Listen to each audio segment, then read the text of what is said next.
जी हाँ दोस्तों, तो क्या गुपचुप राष्ट्रपति के जरिए सुप्रीम कोर्ट को धमका रहे थे मोदी? खुल गया खेल, मच गया बवाल। चीफ जस्टिस गवई ने निकाल दी सारी की सारी हेकड़ी। सुप्रीम कोर्ट से पंगा जगदीप धनखड़ को भी पड़ गया महंगा। बहुत स्वागत है आप सभी का। आप देख रहे हैं द राजनीति का विशेष सेगमेंट खबर और विश्लेषण। मैं हूं जब्बार खान। दोस्तों, आखिर ऐसी कौन सी स्थिति आ गई जबकि वक्फ कानून पर मोदी सरकार की अटकी हुई सांसों के बीच में एक बार फिर से मोदी सरकार के जरिए सुप्रीम कोर्ट पर दबाव बनाने की कोशिश की जाने लगी। आखिर न्यायपालिका पर दबाव डाल करके मोदी सरकार वो कौन सा अपना काम निकलवाने की कोशिश कर रही है? क्या इसके पीछे वक्फ का कोई कनेक्शन है?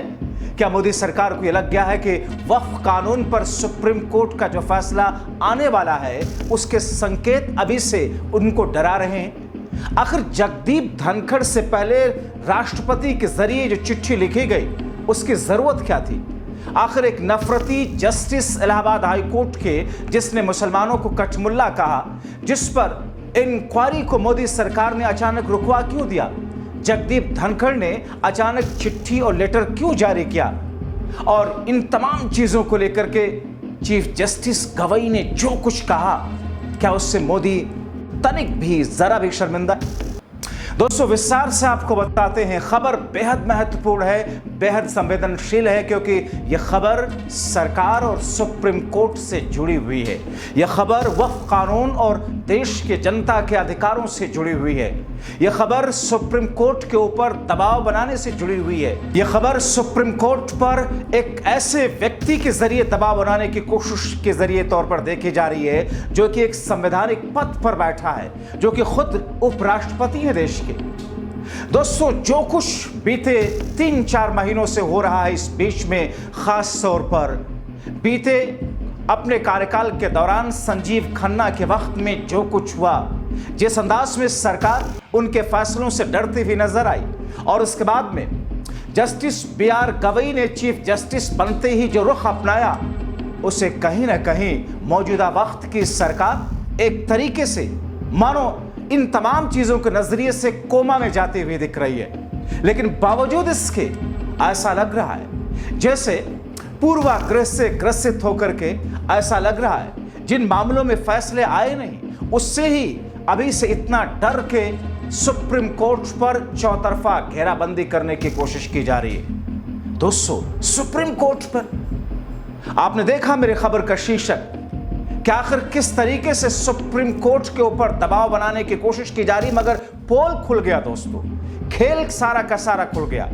क्योंकि पहले राष्ट्रपति ने 14 सवालों को चिट्ठी के जरिए भेजा। नए चीफ जस्टिस के शपथ लेते ही वो अपने दफ्तर में पहुंचे, सुप्रीम कोर्ट में अपने केबिन में, तो देखा कि उनके टेबल पर राष्ट्रपति की 14 सवालों की चिट्ठियां मौजूद है। बताएंगे आपको विस्तार से वो सब, मगर सबसे पहले सुप्रीम कोर्ट के बार एसोसिएशन के अध्यक्ष और सुप्रीम कोर्ट के वरिष्ठ अधिवक्ता, जिनका ये बयान आप सुन लीजिए, किस तौर पर मोदी सरकार को लेकर के, जगदीप धनखड़ को लेकर के धागे वो खोल रहे हैं। सबसे पहले आप उनका बयान सुनिए।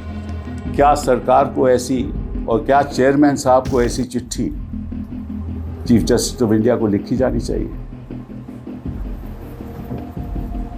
जो इन हाउस प्रोसीजर है वो सुप्रीम कोर्ट का अपना प्रोसीजर है, उसका इंपीचमेंट मोशन से कोई ताल्लुक नहीं। दोस्तों, सुप्रीम कोर्ट के बार एसोसिएशन के अध्यक्ष और वरिष्ठ अधिवक्ता के इस बयान को सुनने के बाद में आपके जहन में कई सारे सवाल उठ रहे होंगे कि आखिर कौन सी वो चिट्ठी है जिसके जरिए सुप्रीम कोर्ट पर दोबारा दबाव डालने की कोशिश की गई, और सुप्रीम कोर्ट ने जिस नफरती जस्टिस के खिलाफ में इंक्वायरी का आदेश दिया, क्या उसे सरकार के इशारे पर रोका जा सकता है? क्या उसे एक संवैधानिक पद पर बैठे हुए शख्स जो कि राज्यसभा के सभापति हैं, देश के उपराष्ट्रपति हैं, क्या वो अचानक तत्काल प्रभाव से इसे रोक सकते हैं, चिट्ठी लिख सकते हैं? दरअसल आपने सुना, सुप्रीम कोर्ट के बार एसोसिएशन के अध्यक्ष और वरिष्ठ अधिवक्ता सांसद भी हैं कपिल सिब्बल, जिन्होंने बताया कि किस तौर पर इस पूरे मामले में किसी तरीके से हस्तक्षेप की तनिक भी गुंजाइश या तनिक भी इजाजत सुप्रीम कोर्ट को लेकर के किसी भी शख्स को, चाहे वो राष्ट्रपति हो, चाहे वो उपराष्ट्रपति हो या फिर मोदी सरकार ही क्यों ना हो, किसी को नहीं है। बावजूद इसके चिट्ठी लिखी गई और तत्काल प्रभाव से उस इंक्वायरी को रोक दिया गया। कौन थी ये जस्टिस इलाहाबाद हाई कोर्ट के? पूरे देश ने जाना, न सिर्फ देश के अंदर बल्कि दुनिया के अंदर इस मुद्दे को लेकर के खूब चर्चाएं हुई। हमने भी खूब शो किए थे और माना ऐसा जा रहा था कि इंपीचमेंट आएगा, माना ऐसा जा रहा था कि महाभियोग उस जस्टिस के खिलाफ आएगा। मगर तब तक हमने और आपने देखा कैसे उत्तर प्रदेश के मुख्यमंत्री योगी आदित्यनाथ ने उस जस्टिस का बचाव करते हुए यहां तक कि सदन के भीतर भी उन्होंने उस जस्टिस का बचाव किया था। और उसके बाद में मामला ऐसा लगा कि खटाई में पड़ गया। लेकिन इन तमाम चीजों के बीच में उस जस्टिस को लेकर, जस्टिस शेखर सिंह यादव जिनके खिलाफ में इंक्वायरी चल रही थी, मगर इस बीच में इंक्वायरी को रोकने के लिए चिट्ठी सुप्रीम कोर्ट को लिखना एक उपराष्ट्रपति पर बैठे हुए शख्स के जरिए, शोभा तो छोड़िए, ये कहीं ना कहीं सुप्रीम कोर्ट के जो पूरे दायरे हैं उसमें हस्तक्षेप जैसी स्थिति है। इसीलिए बार एसोसिएशन के अध्यक्ष ने कहा। मगर दोस्तों, सीजेआई गवई ने जो कहा उसे सुन करके मोदी और शाह की सरकार के पैरों के नीचे से जमीन खिसक रही होगी, क्योंकि सीजेआई गवई जो कि विदेश में थे उस वक्त, लेकिन वहीं से उन्होंने राष्ट्रपति के उन 14 सवालों का जवाब अपने 2 सेंटेंस में दे दिया। उन्होंने कहा कि जुडिशियल एक्टिविज्म ये जुडिशियल आतंकवाद ना बने। इन 2 शब्दों के जरिए, इन 2 जुमलों के जरिए दरअसल सुप्रीम कोर्ट के चीफ जस्टिस ने वो सारी की सारी बातें कह दी जो देश का हर शख्स, हर व्यक्ति उम्मीद कर रहा था कि आखिर इस तरीके से सुप्रीम कोर्ट पर दबाव बनाने की कोशिश हो रही है, क्या इस पर अंकुश लगेगा। और चीफ जस्टिस गवई ने यहां तक कहा कि अगर कार्यपालिका और विधायिका अपने काम को सही से अंजाम नहीं दे पाती है, अगर कार्यपालिका और विधायिका किसी तरीके की कोई कोताही करते हैं, तो फिर उसमें न्यायपालिका का ये कर्तव्य है कि हस्तक्षेप करके उनको याद दिलाया जाए, क्योंकि देश में फंडामेंटल राइट्स, जनाधिकारों के हनन की बात अगर आएगी तो फिर सुप्रीम कोर्ट उसमें हस्तक्षेप करेगा। और दोस्तों, यही हुआ। और कहीं ना कहीं इन तमाम चीजों को लेकर के आपने देखा कि वक्फ के कानून को लेकर के, जो कि संवैधानिक कानून है, जो कानून बनाने का तरीका है उस तरीके का इस्तेमाल करते हुए मोदी सरकार ने बनाया, मगर उस संवैधानिक कानून के जरिए भी किस तरीके से जनता के अधिकारों को, समूहों के अधिकारों को, अलग अलग धर्म के, अलग अलग जातियों के लोगों के अधिकारों का हनन हुआ, जिसकी बुनियाद पर सुप्रीम कोर्ट के चीफ जस्टिस ने शुरुआत में संजीव खन्ना ने फौरन, जब उस केस की सुनवाई हुई, आपको याद होगा हमने आपको बताया था, उसी वक्त एक तरीके से अंतरिम स्टे जैसा, एक स्टे जैसी स्थिति पैदा की थी। फैसला उस पर सुरक्षित है, फैसला आना बाकी है, मगर मौजूदा वक्त में जिस अंदाज में एक एक करके बैकफुट पर मुद्दे जाने के लिए मोदी और केंद्र की सरकार के सामने खड़े हुए, कहीं ना कहीं ऐसा लग रहा है, जो राजनीतिक जानकार हैं, कानूनी जानकार हैं, सुप्रीम कोर्ट के वरिष्ठ अधिवक्ता हैं या सुप्रीम कोर्ट के रिटायर्ड जस्टिस हैं, उनकी निगाह में इस बात को मान करके चल रहे हैं कि कहीं ना कहीं ऐसा लग रहा है, सरकार को इस बात का अंदेशा है कि वक्फ कानून पर उनको मुंह की खानी पड़ सकती है। इस बात का अंदेशा है सरकार को कि जिस जस्टिस का पक्ष लिया गया उत्तर प्रदेश के योगी आदित्यनाथ की सरकार के जरिए, खुद योगी आदित्यनाथ के जरिए, और जिस जस्टिस का पक्ष लिया गया केंद्र सरकार के स्तर पर कई सारे मंत्रियों के जरिए या फिर बीजेपी से जुड़े हुए बड़े और कद्दावर नेताओं के जरिए, जाहिर तौर पर इंक्वायरी अगर नहीं रुकी तो फिर सुप्रीम कोर्ट इस पर कोई ना कोई बड़ा एक्शन लेगा ही। तो क्या इंक्वायरी रुकवाने से, चिट्ठी लिख देने से जो इंक्वायरी थी वो रुक जाएगी, या आगे आने वाले दिनों में इस पर कोई और बड़ा कदम उठाया जाएगा? और जो तेवर है चीफ जस्टिस बीआर गवई के, उस तेवर से देश में मौजूद कानून के जानकार, जुडिशरी के मामलों को समझने वाले, सरकार और जुडिशरी के बीच में चीजों को देखने वाले मान करके चल रहे हैं कि सुप्रीम कोर्ट पर दबाव हो ही नहीं सकता है दोस्तों, और कोई दबाव लेगा भी नहीं।